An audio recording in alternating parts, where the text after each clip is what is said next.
Losing a pet is like losing a piece of your heart. If you're struggling with grief, you're not alone. At MyDogDied.com, we understand the pain and are here to support you. Visit us today and find comfort, guidance, and a community that cares. We received a letter from someone who's lost their pet and have allowed us to share their story so that it will help other listeners deal with the loss of their pet. Remember, if you like this video, please support us with a like, subscribe, and share. Sometimes the letters come to me like quiet waves, soft but insistent. This one is from Jordan, a 69-year-old in Playa del Rey, California, who lost his beloved dog, Chief, a 14-year-old Pembroke Welsh Corgi, with a personality as vivid as the ocean sunsets along his beachside neighborhood. Dear Don, it's been 3 weeks since I lost Chief, and yet the silence in the house still feels impossibly loud. I'm writing you not just to share my pain, but to honor the life of a companion who made these past 14 years richer, funnier, and more connected than I could have ever dreamed. Chief wasn't just my dog. He was my teacher, my alarm clock, my conversation partner. You see, Chief learned how to press those programmable buttons. You know, the ones where dogs can talk. He started with outside and treat like most do. But before long, he was tapping out things like love, you, and more belly. My friends thought I was making it up until they came over and heard it for themselves. That little Corgi changed what communication meant in my life. We traveled together, camped under stars, even paddleboarded once.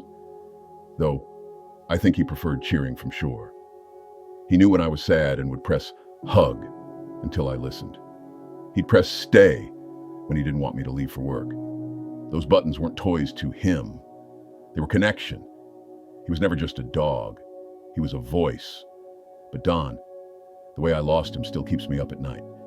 I went on a weekend trip and left him at a reputable boarding facility nearby.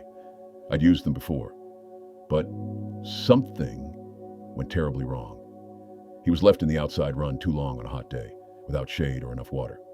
They found him collapsed and unresponsive. I was already on a plane when they called. I never got to say goodbye. When I got home and picked up his things, his leash, his collar, the worn-out Chief tag, I pressed one of his old buttons, home, and I broke, because home wasn't home anymore. I found MyDogDied.com when I was desperately Googling phrases like how to breathe after losing a dog. I didn't expect healing.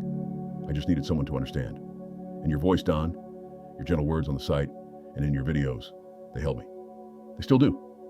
Thank you. Chief deserved better than what happened, but I take comfort in knowing that the last word he pressed was love.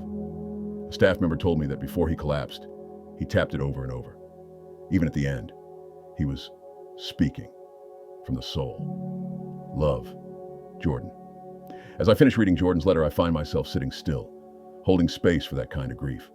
There's something unspeakably cruel about losing a dog to negligence. There's also something unshakably beautiful about a Corgi who learned to say, I love you, with a button, and meant it with his whole being. Jordan, if you're listening, and to anyone who's lost a soul dog like Chief, know this. Love doesn't leave. It lingers in buttons pressed, in footprints by the door, in the quiet you now carry. Chief spoke, and we're all listening. Until next time, Don. Your love for your pet never fades, and neither should your support. If you're grieving, don't go through it alone. Visit MyDogDied.com or call us at 85-5925-2658 and connect with those who truly understand. Healing starts here. Remember, if you like this video, please support us with a like, subscribe, and share. If you have a story that you would like to tell us, your dog stories at mydogdied.com at gmail.com.